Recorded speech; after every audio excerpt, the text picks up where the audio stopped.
Healthy Lifestyle with Lorianne. I am Lorianne Casdia. Our goal here at Healthy Lifestyle is to inspire, educate, and empower you to fulfill a healthy, emotional, spiritual, and physical life so you can feel empowered to live the life you have always wanted and dreamed. Welcome to the show. I hope you're having a great day. I am a life and business transformational success coach, a #1 international best-selling author, award-winning inspirational speaker, and humanitarian who lives to illuminate, educate, inspire, empower, and ignite people to find and embrace their life purpose, live their highest vision, and forge a strong foundation to soar to success. Today on our show, we have Myles Wakeham. He is an expat Australian who lives half of his time in Scottsdale, Arizona, but the rest of his time roaming the world. Originally raised a classical musician, we have a lot to talk about. As a child, he discovered computers and technology as a teenager, yet never graduated high school. But he discovered the personal computer in 1977 and became one of the original founders of that industry. And at the age of 25, he moved to the US, was trained as a recording engineer in Hollywood, and worked at Capitol Records. In addition to that, in his career as a software engineer, he assisted in founding and building of what eventually became, I think it's called Amgen, the world's largest biotechnology corporation. He briefly returned to his home country in the mid-1990s, survived a fatal car accident in the outback of Australia that left him in a coma, and he awoke to realize that he was one of the only survivors from that crash.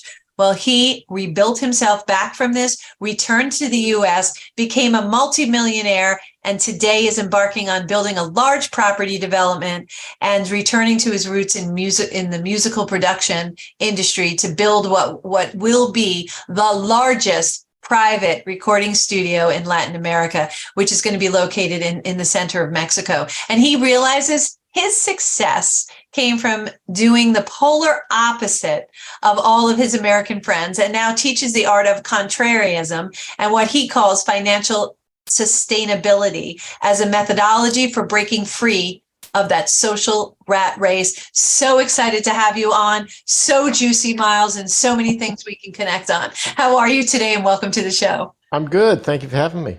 I'm so happy to have you. So a couple of things. I am a musician. I was brought up by two musicians. My dad was a director of music and then subsequently a superintendent of a school here in New York. And my mom was a vocal musician and a pianist. And I'm a singer. And I actually worked as a backup singer in New York City when I was much younger. Don't do the math.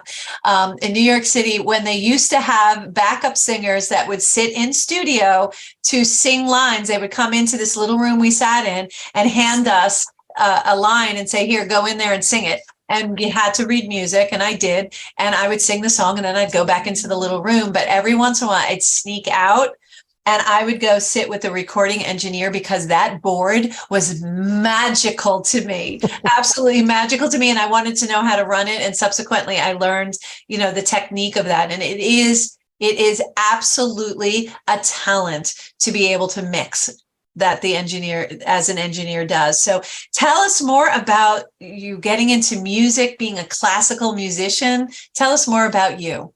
Well, I probably share a lot of that in common. I grew up when I was 5 years old. My mother shoved a violin under my chin and told me that I was supposed to be in the symphony orchestra.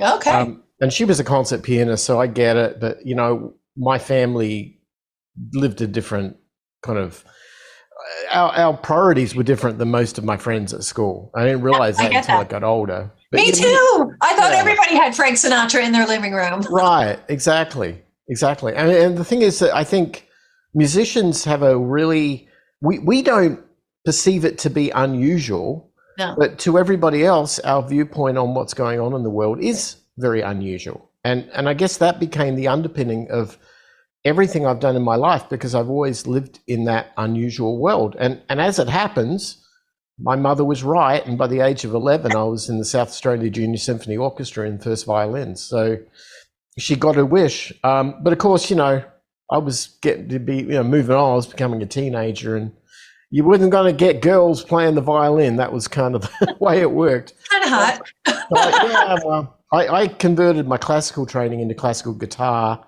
and then Spanish guitar, flamenco guitar, and then eventually electric guitar. And then I'd come upon that instrument from a very different angle that everybody else who wanted to be, you know, Jimmy Page. I wasn't like that. I was, you know, this weird classical person that wanted to take music and sort of direct it into areas that never been before. Yeah. That's just a visionary. That's not weird. It's a visionary.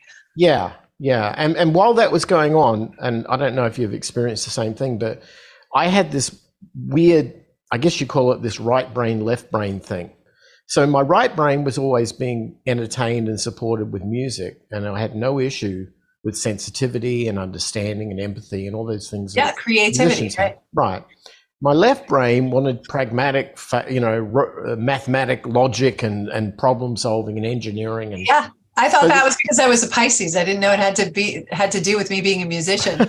I think that's a common problem a lot of musicians have, is this battle, you know. Yeah. The two sides are like fighting each other for attention. Well, because one side is in flow, one side is openness, and the other side is I want structure. And the flow side goes, no structure. We can't have structure. We can't work within confines. And the other side of our brain is like, you need confines. Otherwise, you're not going to get anything accomplished. So I understand the battle so clearly. Yeah. Well, so what I did was, when I was a teenager, I said, I better do something about the left side of my brain. So I ended up getting into electronics, and then that became soldering things and learning how stuff worked and pulling things apart and putting them back together. And then that turned into the fortuitous luck that at about that time, the first ever personal computer came out. And I had a paper route like all kids did back in those days. And I saved up my money and conned my dad into loaning me a couple of bucks and went out and bought one of these things, and then took it home. And immediately there were no rules, because this was brand new. There was no one taught this stuff. So I just pulled the thing apart, worked out how it worked because I was curious, and then became a programmer of it, and then realized that everybody wanted one of these things and there weren't people like me around. So the weird thing is I conned my father. He was such a cool guy, don't get me wrong, but persuaded. But I persuaded him to let me leave high school before I'd even finished graduating or anything like that, to pursue this. I wanted to be a software company, you know, I wanted to do the Bill Gates thing. And that was about that time. And I don't know, maybe it's because he was paying for a private education, it was costing him too much money. He said, yeah, whatever, kid, just go, you know. And I'm like, okay. So off I went, and I began a career as a software developer at a time when there wasn't such a thing. And the next thing you know, I'm writing software for the universities that I would have normally have gone to, but, you know, should they have had something to offer me. And then that would lead into government departments, corporations, transport companies. And eventually the biggest one was I wrote the billing system for a submarine manufacturer of a $5 billion submarine contract. I was 22 when I did that. Oh my gosh, you're a savant. Crazy. You're a savant. Well, no, I was the only guy who knew how to do it. I just didn't know the answer. I didn't know what the word no meant. I just said, whenever somebody said, can you do this? I'm like, sure. I couldn't, but I worked it out, right?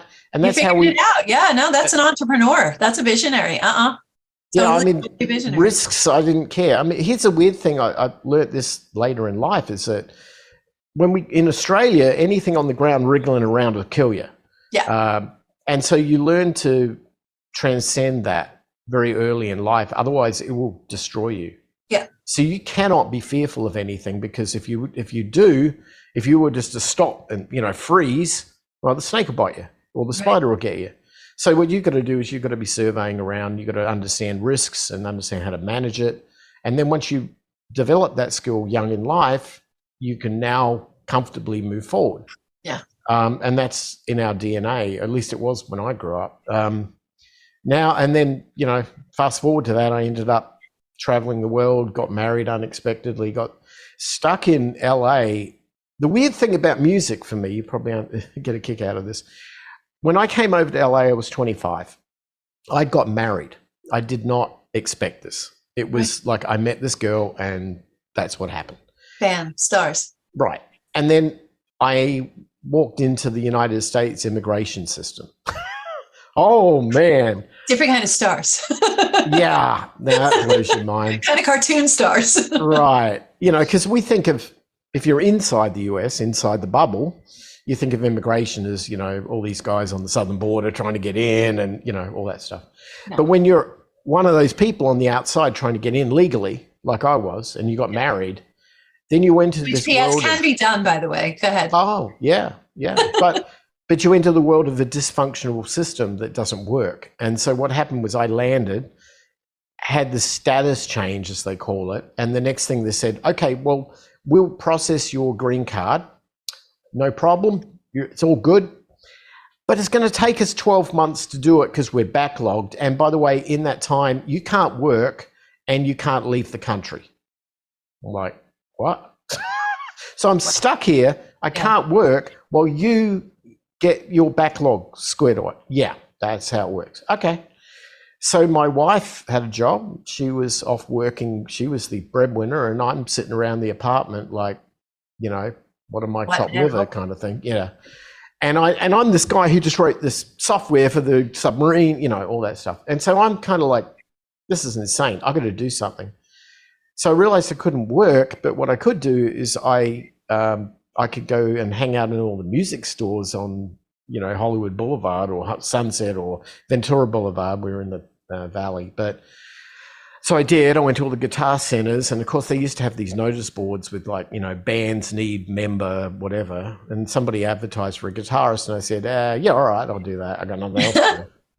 So I met this ornery bunch of people who were all over the place, and ended up meeting up with this guy from Ireland who was kind of immigrant like me, and he wanted to write songs, and I wrote songs, and he sang and I played, and we formed a band, and we didn't become, you know, Depeche Mode or anything. We just became this small band in LA, but we got a bit of notoriety in the local area, and next thing you know, we had a bass player and a drummer and everything. But next thing you know, we were playing up and down the Sunset Strip at all the clubs and getting in front of all these record label people and all these producers that, you know, had done these phenomenal things in their past. And it was like, to us, it was just like, what how did this happen? Yeah. And then long and behold, I was, you know, it was great. And then eventually I got the right to work. So when I got the right to work, the band and the work had to be done at the same time. That was fine, but I was still suffering from the right brain, left brain thing. And music was good. You know, left brain software stuff I was doing okay with. I decided I wanted to start recording our band. So I started learning how recording works, you know, bought all the gear, set up a recording studio at home, started doing demos. Next thing you know, one guy who's a brother of somebody who sent some people in, got a job as an A&R intern at Capitol, and he's sending me all these musicians to, you know, record. Most of them didn't go anywhere, but I'm doing demos for like Beck. I'm doing demos for bands that became something. Right. At the time, I didn't know that. And they hadn't become anything yet. Right, they're just guys I've become friends with, you know. Yeah, it wasn't a big deal. Yeah. And he says to me one day, he says, look, would you like to work in a big recording studio, like, you know, large size console, but it's this really cheap, crappy place in Hollywood which smelled of urine, and the owner would probably had a cocaine problem or something. And I'm like, yeah, all right, wherever. So he put me in the studio called Grandmaster. What an alluring job offer. Oh, yeah, I know. And it didn't pay much, if anything.